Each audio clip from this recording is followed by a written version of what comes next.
I'm playing as a wolf. I'm playing as a baby wolf. And I actually have a different skin on, but I'll have to grow, but I haven't gotten any food, really. I look a little wacky.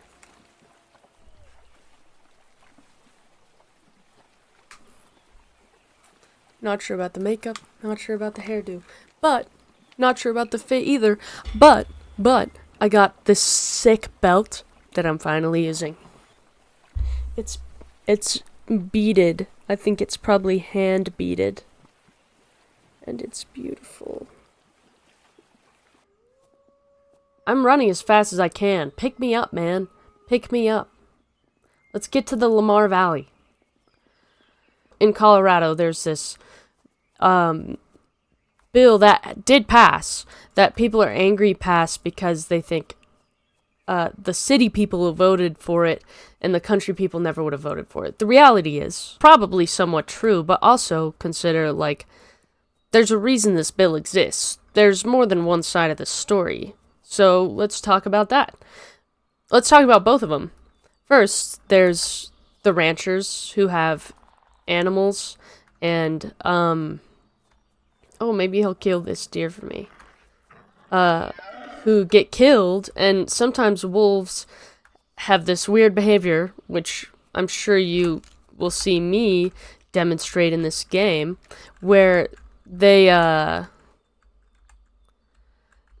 kill just because. Like, they're not killing for food. It's like sport, almost. That's not great, but it's also a part of population control. And the thing that keystone species at the top of this pyramid can do is they facilitate a trickle down. And the trickle down goes from, like, you've got the wolves, then you've got their food, then you've got their food, and that food is usually plants. The animals who eat the plants or who use the plants as shelter in some way, they're all affected. Even the fish in the pond are affected by the presence of wolves in a given environment. A keystone species is called that because they're vital for the survival of the ecosystem and the balance of the ecosystem. Because if you don't have carnivores or keystone species, then you get a reduction in the availability of things like grass, and any of the food that those animals eat, there's a reduction in. And that reduction can also negatively affect other plants, other species, other things that are living there that no longer have any cover or safety. I'm just gonna back up. I feel like this has been a shit explanation.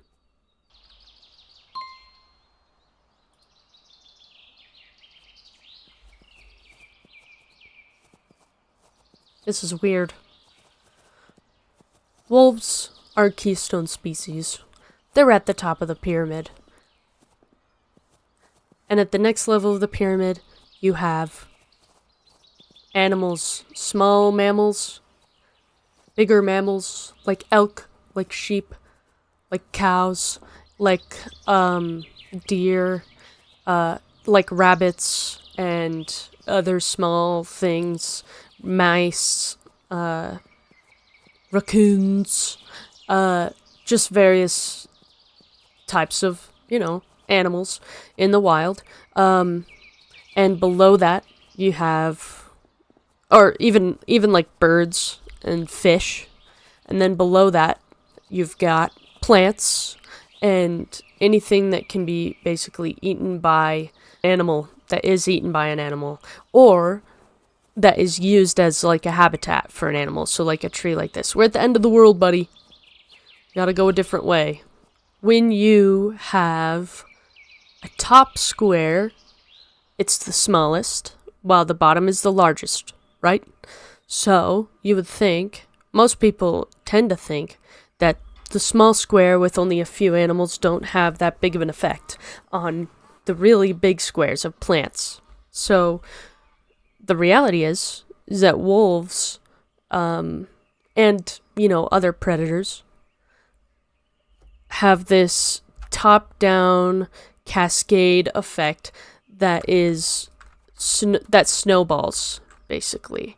So when wolves eat or kill a bunch of elk or animals that eat grass, then they are helping improve the population of grass. And with that, you're increasing the population of mice because they have more place for cover. And then you're increasing the population of mouse predators. So that could be also wolves, or more likely it's going to be things like hawks, birds, I don't know, just it doesn't matter really. The point is that each change in the environment, any tiny alteration of the carnivorous triangle on the top, has dramatic effects on the condition of the environment. But the thing is, like, ecosystems are built to have balance. And the way to have balance is by having all of these... Hang on, I'm trying to figure out what this guy's doing. The way they have balance is by having each section of the pyramid, and each part of the pyramid will fall out of balance at different times. So, like, when the wolves eat too many of the small mammals, or just mammals in general, then the wolves will begin to die of starvation. But then, once the wolves begin to die of starvation, then the reproduction of small animals, increases, or they're able to reproduce without being killed, so their population increases, and therefore the population of wolves increases. And then when the population of wolves increase, then they kill the things that are eating all the grass. And it has a massive effect on every single part of the population that you could even imagine. It even, like, stems to fish and to just any bird. All of it is affected. So when people are talking about reintroducing wolves, I think it's a great idea in terms of ecology. Like, you want to increase the balance of the environment if you notice that environment is struggling, that ecosystem is struggling because of an increase in the mid-level animals. Maybe not just mammals. Okay. Yeah, just that mid-level of the pyramid, whatever they are. Now, where the problem comes in is when you've got ranchers who have livestock who are being killed by wolves. They didn't ask for that. That's their income. That's their livelihood. Like, they can't... like, each of these animals costs a lot of money. Like, thousands. And they're already, like, struggling to survive in this economy, in this environment for ranchers, farmers. It's just already difficult. And to have wolves kill your animals, and then that were reintroduced by the government, and then to have it be incredibly difficult to get reimbursement for that because of bureaucracy, it's not really a fair system for them. And we have to understand, ranchers, farmers, they're the base of our society. Like, they provide us our food. They're the bottom of that pyramid in a lot of ways. For all of us bitches that just like to hang out and DoorDash burgers sometimes. I do not like the idea of anybody hurting a cow, and I will never think about it. Anyways, I think it's necessary for us to maintain the environment, and if there isn't an environment, then if there isn't a healthy ecosystem, then those farmers are going to suffer too. There needs to be a balance within the political environment too. Like, I don't think that people are understanding that the reason this bill was introduced, I mean, I think people should have done more research before they voted one way or the other, but more rural populations blame the city populations, and they're angry that they even have a vote in matters that don't affect them. But the reality is, we all live in Colorado, and the environment matters to everybody. And just because you live in a rural area doesn't mean you own it. It doesn't mean that other people don't feel responsibility for taking care of that environment. And that doesn't mean nobody cares about the struggle you have as being a farmer, or as being a rancher. Obviously, that absolutely matters to everyone. The problem is not with our desires, because I think we all desire a healthy ecosystem, and we all desire a strong food infrastructure. With that said, the issues with the bureaucracy and the difficulty to get reimbursed or get money, because obviously, like, as a replacement for the animals that are lost from wolves. First of all, I'm sure it's difficult to prove whether or not a wolf killed or took your animal. Like, they could be taken for multiple reasons, in multiple ways. And I wouldn't say that ranchers and farmers are always going to have access to high-tech security systems and, like, video surveillance equipment to be able to, on every angle of all of their animals, which are sometimes, like, out in pasture, like in areas too big to have covered with cameras. The proof part, there's got to be a different way. There's got to be another way. I don't have the answer to that, but wolves are an important part of the environment that we took away. Us humans took away. And they're trying to do it again. And I understand that there's a frustration on both sides, but it's also like, oh, I'm gonna drown.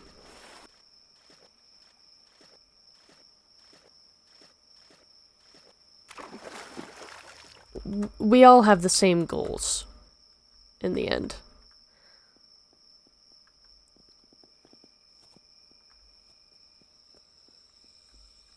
We just want to sit here in beautiful Yellowstone or places like it and preserve it so that future generations can experience it the way that we do.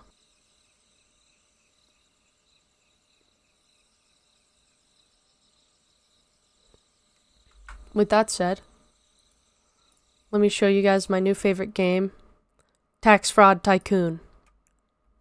I wish I could show you guys the intro, but I don't want to sacrifice all my progress, so I will show it to you later, maybe, if I'm willing to reset. But basically, I've built this whole office in my home where, and that's my bed, I think. It's nice and... Anyways, you start out just with you, and you're on this desk, and you want to print your friends. This is my sister's Roblox username. You want to print people's tax forms, their 1040s, and then you fax them, and you get their tax returns, basically. Or you get a tax return. And you'll do each person multiple times, because I only have like 5 friends. So that means, I don't know what that means. You'd think that it would mean that I would get caught. Now, I didn't realize this, but, before, here, let me start over. you have to pay attention to these things, because if they get too hot, then they'll catch on fire and you'll lose all of your forms, all of your tax forms. But I got lucky, and I happened to already have money in my account, my Robux, and I paid for a sprinkler system, so I don't have to walk around with this fire extinguisher. I'm sure I could have a clip of it, but it would have no mic audio, of course. But I've expanded, so this is my first employee. They are a homeless person, and I don't know what's going on with their face and hair, so I'm not gonna ask. But it seems that they are constantly improving their appearances as we go. This one is what is this one? A convicted felon, or somebody like that. This one, I don't know. This one's a high school dropout. Not sure who these people are. I think I just don't know what one of them is. It doesn't matter. Then over here we've got the accountant, professional, and here is our professional fraudster. And they're all a part of my team that I hired.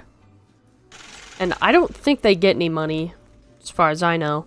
But I've come up here, I bought my mom, I bought her a couch and some pictures. Why is the couch ass, but we literally have the Mona Lisa here? Like, that's the actual Mona Lisa. I confirmed it. What is that in the ground? Oh, it's counter? And a pot of gold. And an oven. Yeah, I bought the chandelier and everything. Man, I don't really think that this game knows how to prioritize. What the hell? I should not have spent my money on that shit. Anyways, whatever. This is my home. I'm going to... I guess the last thing I have to do is buy a Lambo. From what I can tell, I don't think there's any other place available. Maybe I'll just start contributing. I'll stop being the boss and I'll actually put in some of my effort to contribute here.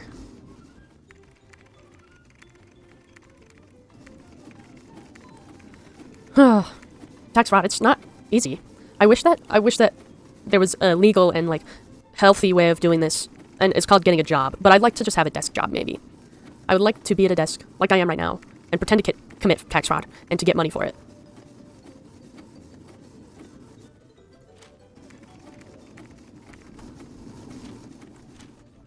I wonder if I can increase their capacity for papers. That would be really convenient for me.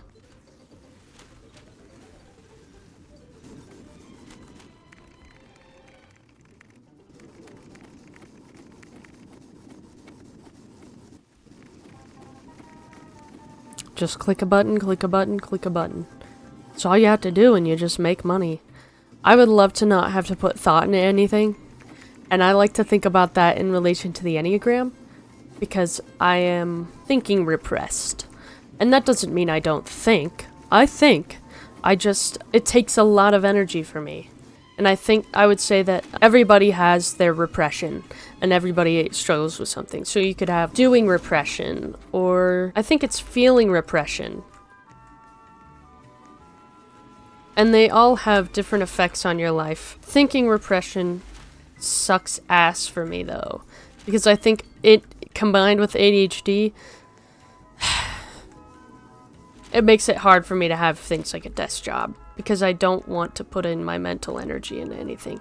And I do like to do physical things like crafting and like even fixing things like tires and stuff. Let's look around. I haven't looked around at all. Like, I love a physical job, but I'm also like, what if I'm EP? Why do I have to have a weird house? Why are there not options here? I'm gonna save up for the Lambo. I shouldn't have done that. Yeah, thinking repression. Don't like it. Wish I could kill it. And I think, you know, I've been watching a lot of Criminal Minds, and I'm constantly thinking about psychology and why people do things. And the Enneagram has a lot of stuff about childhood wounds and basically how you developed into who you are. And I love it. It can also be, if you look at what your Enneagram is, you can be more predisposed to certain mental illnesses, and I just think that's fucking interesting. I mean, my siblings, we all have different Enneagrams, but we were raised by the same parents in the same environment, so you know, everybody interprets their environment differently, and different parents create different kids, and they also don't treat each kid the exact same. Something to think about. It's something to think about for yourself, and like what happened in your childhood or how you became the person you are, like, and how it affects those around you. I just love it. I just love it. Because then you can positively affect others in ways that you haven't before when you find out, like, some of your greatest weaknesses. So mine, for example, I'm a 1, so I'm like a perfectionist, and I, for a long time, just experienced, like, deep shame all the time about just who I was, and anytime I existed, and I would pay really close attention to people's micro expressions, and I would read into it, and I wanted them to be able to tell me, oh, okay, I guess not, whether or not I was good and a valuable person. I needed other people to tell me. I had my own internal standard that I built up over time by trying 69, nice. By trying to constantly meet these expectations. Okay. Wow. Alright. Yeah. How have I positively affected people after knowing the Enneagram and how it's impacted me? Having compassion on myself has allowed me to have more compassion on others and more patience, but also it's helped me mature. I can be more patient with people, more patient with myself, but also I don't have impossible expectations of others that when they don't meet, like, if they weren't able to meet this expectation, you know, I still have expectations in my head, obviously, but I'm aware of people's limits, my own limits, and I don't feel as personally attacked, I guess, when someone fails in my life. I just feel disappointed, but also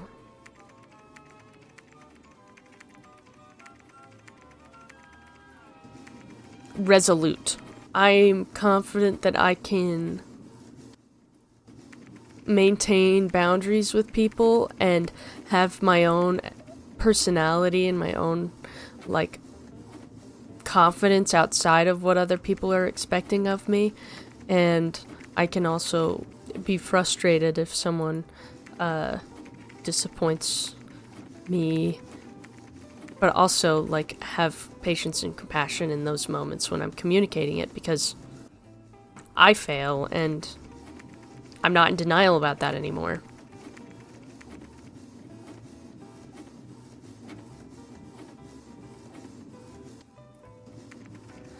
Yeah. Imagine how hard this would be if I had to fire extinguish everything.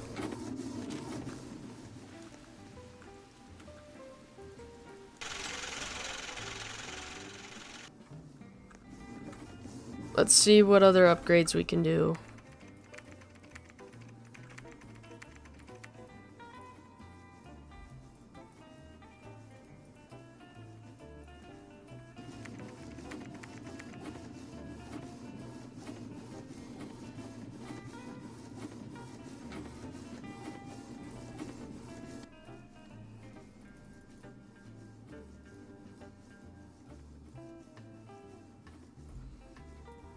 Okay, cool. I'm gonna do this for a little while longer. Speed through it, but I hope you guys learned something from this video, and it's that tax fraud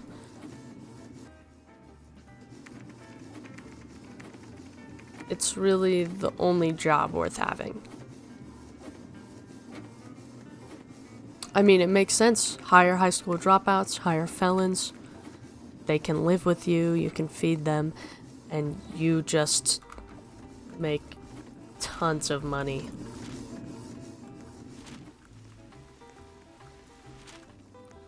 Enough money to have a Lambo one of these days pretty soon.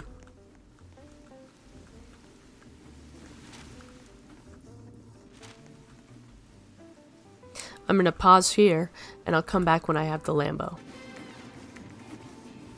Could you guys imagine if a Lamborghini was only like 2,500? I'm very close now, as you can see. It only took a few minutes of me just kind of sitting here staring into space, trying to open Snapchat on my iPad so I didn't have to take my phone off of the tripod. Get me out! I want to get out of this chair. Okay, this'll do it. This'll get me all the money I need, I believe, for our Lamborghini. I bet you I won't be able to pick the color. I'll just get to step on the fucking button.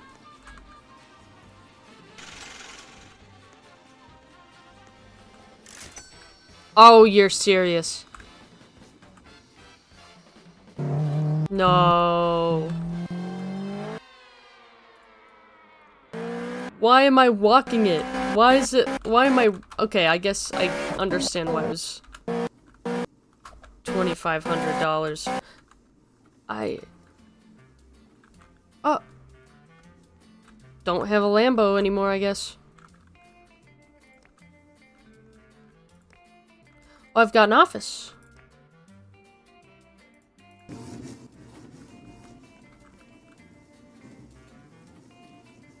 Okay, well... Commit tax fraud.